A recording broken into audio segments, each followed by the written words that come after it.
조금 전 청와대 입장이 나왔답니다. 보시죠. 특정인의 주장에 대해서 청와대가 대응하지 않겠다. 다만 검찰개혁에 대해서는 대통령의 의지가 확고하다. 이런 얘기였습니다. 저희가 이 강유정 대변인의 목소리가 준비되는 대로 들려드리겠습니다. 자, 그런데요. 여기 보시면 제가 좀 읽어드리지 않은 부분이 김남준 의원이 있네요. 대통령의 최측근, 대통령 입으로 불렸던 김남준 의원. 지역구도 물려받았죠. 대통령마저 반개혁론자라고 왜곡하고 자기 정치했다. 자기 정치 얘기 또 나왔습니다.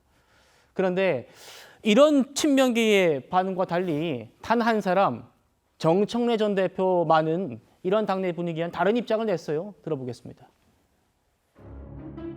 검찰 개혁은 민주당의 정체성이고 민주당 개혁의 깃발이고 상징입니다. 누구의 말을 떠나서 저는 검찰 개혁을 실패하면 총선도 상당히 어려워진다. 유시민 작가가 이재명 대통령이 기소와 수사를 분리하는 것을 원치 않아서 지금 이렇게 됐다라고도 얘기했는데 그거에 대해서는 어떻게 평가하시는지? 노코멘트 하겠습니다. 유시민 작가께서 어제 말씀 주신 것 중에 정원호 서울시장 후보를 제 생각을 물어보세요. 응축을 하면 안 된다는 발언에 대해서는 좀 어떻게 그 부분도 노코멘트 하겠습니다. 의원님 개인적으로는 좀 어떻게 보세요? 아니 저는 제 생각을 얘기하는 것이죠. 누구를 평가하는 것이 아니라. 이 검찰 개혁은 절대로 포기할 수 없고 실패해서는 안 된다라는 생각이고 보안수사권은 전면 폐지해야 된다. 의원님이 보시기에 이재명 대통령도 그러면 보안수사권 완전 폐지에 좀 동의한다고 좀 보고 계시나요? 기자님은 어떻게 생각하시나요?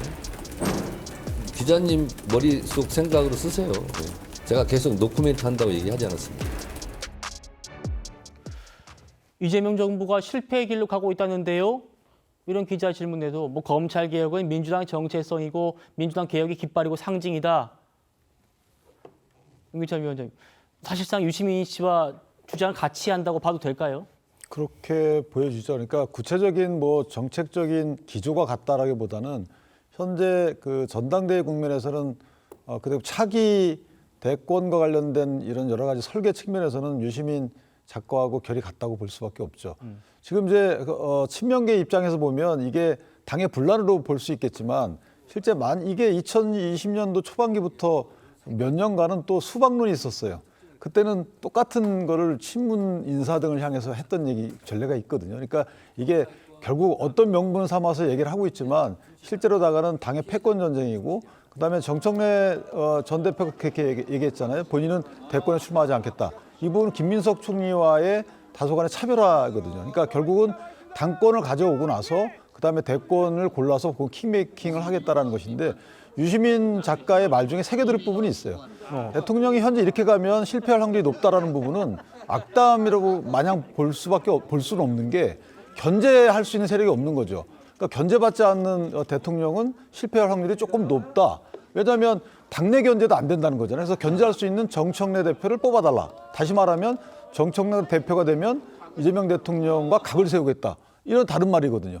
그다음에 당내에서도 총리, 각 장관 이런 분들이 사실 대통령의 정책에 대해서 상명하달식 집행을 하고 있지 사실 저희가 늘 국무회의 이런 것들을 생중계로 보면 이게 회의가 아니잖아요. 대통령이 한 말씀 하시면 다음에 와서 그 구체적인 계획을 오히려 보고하는 식의 이게 서로 상의해서 하달식이 아니고 상달식이 아니고 그러니까 이런 모든 것들을 보면 이거는 실패할 조짐이 있는 것이다. 대통령 한 분이 아무리 훌륭한 생각을 한다 하더라도 늘 맞는 건 아니거든요. 예. 그런 차원에서 보면 당대표만큼은 대통령을 견제할 수 있는 세력을 뽑아달라.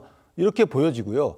거의 저는 이 정도면은 유시민 작가 한 분대 뭐 친명대 이런 대결 구도가 아니고 일제 세력 대 세력 대결 구도로 재편됐고 그걸 마다하지 않고 있다. 정청래 전 대표와 유시민 작가는. 그래서 아마 친명계 쪽에서는 그걸 현실로 받아들이고 대비하지 않을까요? 윤기찬 위원장님이 유시민 씨의 발언을 또 옹호를 해주시네요.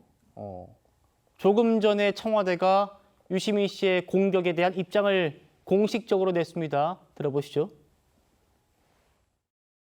유시민 작가가 검찰개혁 지연은 대통령이 수사기소 분리를 원하지 않기 때문이라는 취지로 말했는데 여기에 대한 입장 있으실지요? 청와대와 이재명 대통령의 수사 기소 분리라는 경찰 개혁의 핵심 가치에 대해서는 한 번도 흔들린 적이 없다라고 말씀을 드리고요.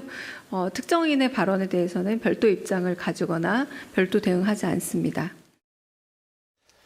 특정인의 발언에 대해서, 유시민 씨 발언에 대해서 대응하지 않겠다.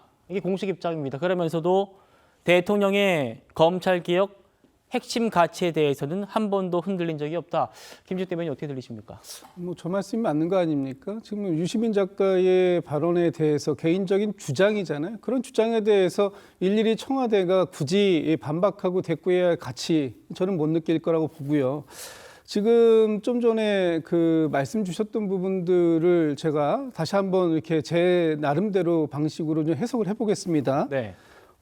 유시민 작가가 어제 이렇게 얘기했잖아요. 국민이 나서서 뭔가 잡아야 될 때다. 그렇게 해서 바로 잡아야 되겠다라는 얘기를 해요. 그런데 거기에 대해서 정청래 대표가 동의하는 식, 특히 이 검찰 개혁과 관련해서 민주당의 정체성이다라고 하면서 예. 유시민 작가와 완전히 뭐 일체화된 그런 예. 얘기들을 하고 있는 거 아닙니까? 그렇죠. 그러면 정청래 전 대표는 본인이 마지막까지 이재명 대통령을 지키겠다라고 한 부분에 대해서 이제 다시 한번 설명을 주셔야 될 때가 된 것 같다라는 생각이 듭니다. 네. 어떤 방식으로 지키겠다라는 거니? 좀 전에 윤기찬 위원장님께서 말씀 주셨던 것처럼 이 유시민 작가가 하고 있는 것처럼 이제는 국민이 나서서 대통령을 뭔가 바로잡겠다라는 것에 동의하는 것이다. 그것에 대해서 그런 방식을 통해서 대통령을 지키겠다라는 것이냐, 아니면 누군가를 지키겠다라고 했을 땐 누군가의 공격을 받았을 때 그 공격으로부터 지켜내는 것을 지킨다라고 얘기하는 거 아닙니까? 그렇게 됐을 때 지금 유시민 씨가 제가 해석하기론 대통령을 공격하고 있는 것인데 대통령을 과연 지키려고 하는 의지가 있다면 정청래 대표의 입장은 어떤 방식으로 나와야 될 것인가 하는 부분들을 지금 당원들과 지지층은 지켜보고 있지 않을까라는 생각이 듭니다. 예.